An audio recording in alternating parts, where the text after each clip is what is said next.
여기 한 남자가 있습니다. 한 달간 골프공 10,000개를 쳤죠. 한 달간 10,000개를 치려면 매일같이 공을 하루에 333개를 쳐야 해요. 그리고 골프공 가격만 130만 원이 들었다 하더라고요. 또 이게 얼마나 힘들었는지 손가락에서 피도 났고요. 이렇게 열심히 연습했는데 스코어는 얼마나 줄었을까요? 골프를 사랑하는 골프를 사랑하실 여러분, 안녕하세요. 스윙크루입니다. 4 정도 줄었어요. 정확히는 97.6타에서 93.2타로 4.4타 줄었죠. 야, 골프 정말 골 때리죠? 이렇게 열심히 연습했는데도 4타밖에 못 줄였다니 말이에요. 이 영상에 이런 댓글이 달렸습니다. 연습장에서 연습할 때 중요한 점은 단순히 공을 많은 치는 것만으로 충분하지 않다는 것입니다. 연습할 때는 항상 목표를 가지고 올바른 방법으로 연습하는 것이 중요하다고 말이죠. 여러분도 그렇게 생각하나요? 자, 그럼 제대로 된 목표를 가지고 연습하는 방법을 알려드려야겠죠? 아마추어가 가장 빠르게 스코어를 줄일 수 있는 방법이 무엇일까요? 이전 영상에서 알려드렸다시피 비거리를 높이는 거예요. 드라이버 비거리가 높아지면 세컨샷, 그린 적중률도 높아지고, 그러면 핀에 가까이 붙일 수 있어 3퍼트도 줄어들죠. 그럼 어떻게 비거리를 높일 수 있을까요? 딱 2가지 조건이 필요합니다. 첫 번째는 헤드 스피드를 높이는 것, 두 번째는 멀리 날아가도록 공을 임팩트하는 거예요. 단순히 정타를 쳐야겠다는 뻔한 말을 하는 걸까요? 아니요. 헤드 스피드가 빨라지고 페이드가 드로우보다 비거리가 높아지는 그 원리를 아주 자세히 설명해 드릴게요. 아마 너무 디테일해서 살짝 어려울 수도 있어요. 근데 끝까지 시청하기만 해도 스윙 원리를 깨닫게 돼요. 그럼 이 원리대로 어떻게 연습하고 자신만의 스윙을 만들어야 할지 알게 됩니다. 영상 기대되면 구독과 좋아요 부탁드릴게요. 그럼 바로 시작하겠습니다. 여러분, 헤드 스피드는 빠르게 회전한다고 높아지지 않아요. 바로 이중진자 운동이기 때문이죠. 그럼 어떻게 해야 헤드 스피드를 극대화할 수 있을까요? 첫 번째는 상하 움직임을 하는 것, 두 번째는 임팩트 직전에 멈추는 동작을 하는 거예요. 이 2가지를 적용하면 헤드 스피드가 너무 빨라져서 감당되지 않을걸요. 그럼 왜 그런지 원리부터 알려드려야겠죠. 자, 이중진자 운동이라는 건 단진자 하나에 진자를 더 연결해 놓은 상태를 말해요. 더 쉽게 말하면 실 끝에 동그란 줄을 달아 놓은 것 있죠? 이거 2개가 연결된 거예요. 그럼 하나의 진자는 뭐고 나머지 하나는 뭘까요? 윗부분은 팔이고 아랫부분은 클럽입니다. 자, 영상을 한번 봐봅시다. 위쪽 진자, 즉 팔 부분을 고정한 채 아래 진자, 즉 클럽을 떨어뜨리면 이렇게 회전되면서 공을 쳐요. 그럼 이 헤드 속도를 빠르게 하려면 어떻게 해야 할까요? 2가지가 필요합니다. 첫 번째는 윗부분, 즉 팔을 아래와 위로 움직이는 거예요. 두 번째는 임팩트 부근에서 멈추는 거죠. 첫 번째부터 알려드릴게요. 자, 영상을 봐봅시다. 윗 영상은 팔을 가만히 둔 채로 클럽을 그냥 떨어뜨려 스윙하는 거고, 아래 영상은 팔, 즉 손에 해당하는 부분을 떨어뜨렸다가 위로 올린 거예요. 영상을 봐보면 어떤가요? 클럽 헤드가 떨어지는 것에 맞춰 팔을 떨어뜨리니 그냥 떨어뜨린 것보다 헤드가 뒤에 있죠? 그 다음 45도 부근에서 팔 부분을 위로 드니 헤드 쪽이 엄청 빨라져요. 대체 왜 그럴까요? 바로 회전 반경이 줄어들면서 속도가 빨라지기 때문이에요. 각 운동량이 보존되기 때문이죠. 더 쉽게 영상으로 보여드릴게요. 회전 의자에 앉아 팔을 벌려 일정하게 회전한다고 해봅시다. 그러다가 팔을 가운데로 모으면 어떻게 될까요? 네, 회전하는 속도가 빨라져요. 이 원리가 아까 골프 스윙에서 팔을 아래로 내리고 올리고에 적용된 거죠. 그럼 헤드 스피드를 높이려면 2가지가 필요하겠죠. 스윙 아크가 큰 채로 다운스윙을 해야 하고, 그 다음 임팩트 부근에서 아크를 줄이며 헤드 스피드를 높이는 거예요. 자, 상하 움직임이 적용된 스윙을 다시 한번 봐봅시다. 팔 부분이 움직이지 않는 스윙은 반경이 그대로 똑같이 임팩트까지 이어져요. 반대로 팔을 아래로 내리는 움직임을 보면 회전 반경이 커집니다. 그 다음 임팩트 부근에서 위로 올리는 움직임 때문에 스윙 반경이 줄어들어요. 그러면서 헤드 속도가 빨라지는 거죠. 자, 이제 두 번째 임팩트 부근에서 멈추는 것도 알려드릴게요. 이건 너무 교육이 많이 돼 있어서 다들 알 거예요. 가만히 회전하는 것보다 임팩트 부근에 손을 멈추게 하면 공이 훨씬 더 빠르게 날아가죠. 잘 보면 90도까지는 두 막대기가 똑같은 속도로 움직였지만 브레이크가 걸린 후 헤드 스피드가 빨라지는 것을 볼 수 있어요. 이건 골프 레슨을 할 때 벽을 만든다, 아니면 브레이크를 건다라고 흔히 알려져 있습니다. 근데 이건 잘못된 표현이에요. 이 임팩트 부분에서 일부러 멈추며 브레이크를 거는 게 아니죠. 벽을 만들고 브레이크가 걸리도록 스윙하는 건 어디까지나 결과예요. 의도적으로 손을 멈추는 게 아니라 자연스럽게 임팩트 부분에서 손 움직임이 줄어드는 폼으로 스윙하는 게 중요하죠. 다운스윙의 시작 부분과 임팩트 부분의 영상을 같은 길이로 잘라서 확인해 볼까요? 왼쪽과 오른쪽을 비교해보면 헤드 움직임이 오른쪽 부분이 훨씬 긴 반면 손이 움직인 거리는 왼쪽이 훨씬 길죠. 이렇게 다운스윙의 후반부에는 손이 느려지며 헤드가 빨라져야 해요. 그리고 그 자세를 만드는 게 중요하죠. 자, 이 두 가지 상하 움직임을 하고 브레이크를 걸면 헤드 스피드 정말 빨라집니다. 이 두 움직임에 클럽을 원운동시키려고 하는 움직임이 있나요? 없어요. 그럼에도 불구하고 스피드가 이렇게 많이 차이 나죠. 그럼 이 두 가지 어떻게 연습해야 하는지 알려드려야겠죠. 첫 번째, 다운스윙 때 아래로 내리는 움직임은 스쿼트를 하며 스윙하는 거예요. 24년 DP 월드 투어에서 로리 맥길로이를 꺾고 우승한 토미 플레두드는 이렇게 표현했어요.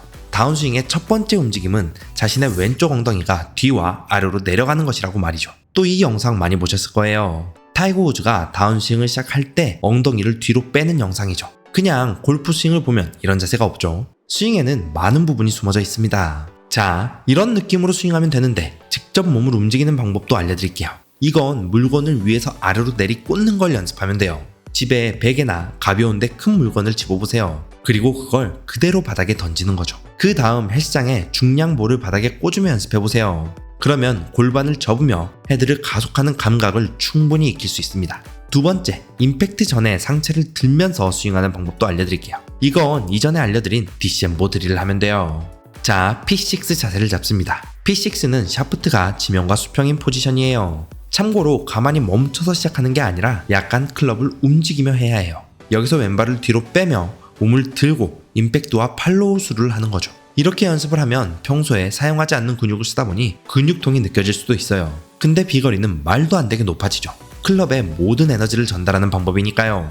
네, 이제 두 번째, 임팩트 직전에 멈추며 헤드 스피드를 극대화하는 방법을 알려드려야겠죠.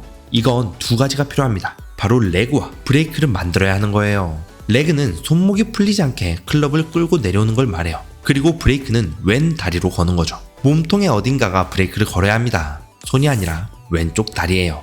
자, 이렇게 왼쪽 다리로 브레이크를 걸려면 다운스윙 때 왼 다리로 단단하게 지지해야죠.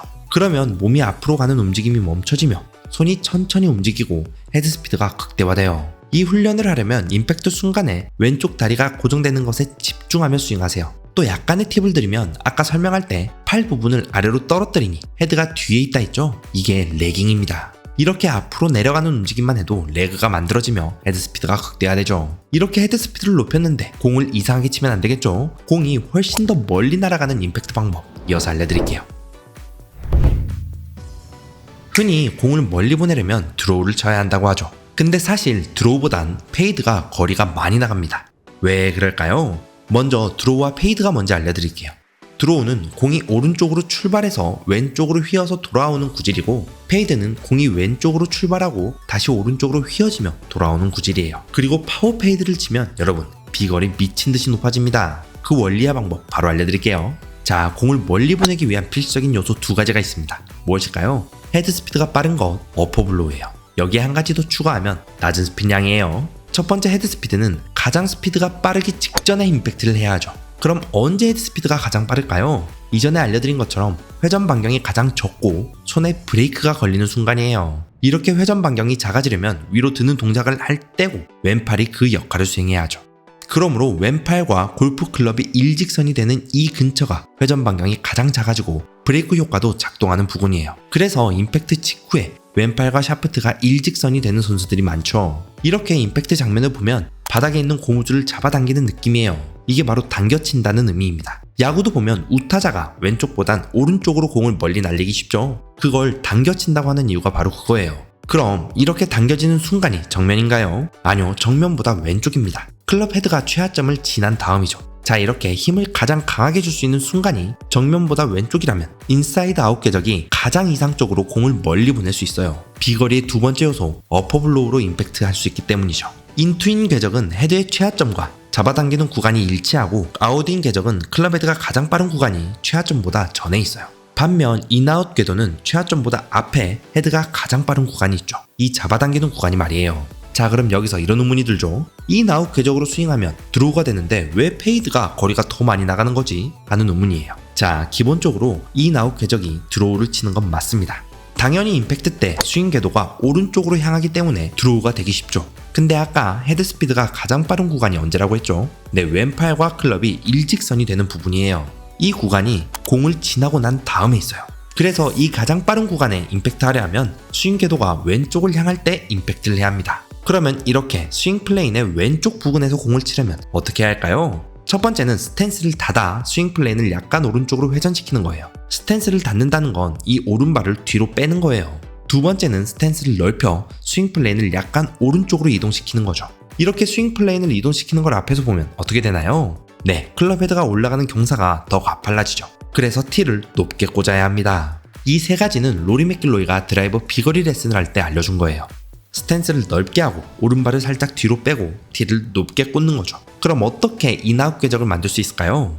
바로 백스윙을 아웃사이드로 하는 거예요. 자, 영상을 보면 오른팔에 힘을 빼고 인으로 백스윙을 하냐 아니면 아웃으로 백스윙을 하냐에 따라 다운스윙이 어떻게 달라지는지를 보여주고 있어요. 어떤가요? 백스윙을 아웃사이드로 하면 바디턴을 하며 다운스윙을 할 때 오른팔이 인사이드로 돌아옵니다. 반대로 인사이드로 백스윙을 하면 아웃사이드로 팔이 돌아오며 다운스윙을 하죠. 그래서 테이크백을 할 때 오른팔 팔꿈치를 구부리며 헤드를 안쪽으로 끌어당기면 안 돼요. 네, 이렇게 비거리를 정말 극대화하고 싶은 분들은 파워페이드를 쳐보세요. 못해도 12m는 금세 늘어납니다. 네, 이번 영상에서 여러분은 비거리를 높이는 끝판왕 파워페이드를 알았습니다. 핵심을 요약하면 뭐였죠? 네, 첫 번째, 헤드스피드를 극대화하는 수직 움직임과 멈추는 동작을 하는 것. 두 번째는 인, 아웃 궤적으로 스윙을 하면서 파워페이드를 만드는 거였어요. 이번 영상은 약간 중상급자를 위한 내용이에요. 그러나 그 원리를 아주 자세히 설명해서 대부분의 골퍼들이 이해할 수 있게 만들었어요. 그래서 이해하기만 해도 여러분들은 스윙 원리를 깨닫고 연습 방향을 만들어가는데 큰 도움이 될 거예요. 그러니 이해 안 되면 2번, 3번 정도 시청하며 이해해보세요. 스윙이 완전 달라집니다. 네, 여기까지 시청해주셔서 정말 감사합니다. 우리 스윙크루 구독자분들이 싱글을 치는 그날까지 저는 더 좋은 정보와 알찬 팁으로 돌아올게요. 감사합니다. 여기까지 스윙크루였습니다.